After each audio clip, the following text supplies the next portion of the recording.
the third big reason or use case for young companies to consider taking on technical leadership is when they're working with an offshore or nearshore team. Uh, there's sort of this distance then between the business side. Well, there's the physical distance, but sometimes there can be a little bit of a bridge in terms of getting from the business or product management over to the technical team, the offshore technical team. What exactly it is you want built, how it is you want built, what things to keep in mind for the future in terms of anytime you're building any system, there are assumptions you're making about how it might change in the future.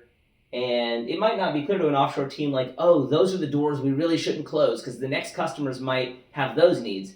Versus, yeah, I don't need to worry about keeping these other possibilities open because that's just never going to happen. It's not realistic in my corner of the healthcare business or whatever it may be. So having that experience, that a CTO brings to the table, A, of having built many systems before, but B, being able to be a little more tightly coupled with the business and product side helps bridge that gap and make sure that the offshore team is sort of following the right path. Also, just to serve as an independent audit to make sure that they are in fact delivering the level of quality needed. Of course, as the business side, as the users, you'll see whether or not the system works at all, but under the covers, again, is it done in a way that will allow it to scale or serve customers or really even be modifiable 6 months from now when you need that done?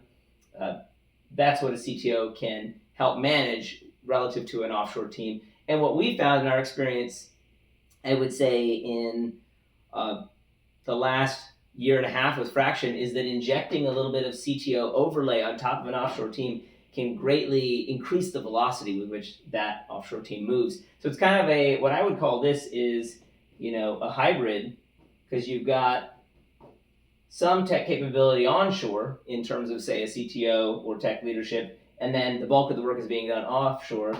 And increasingly, we're seeing that to be a very productive model and one that's worth considering.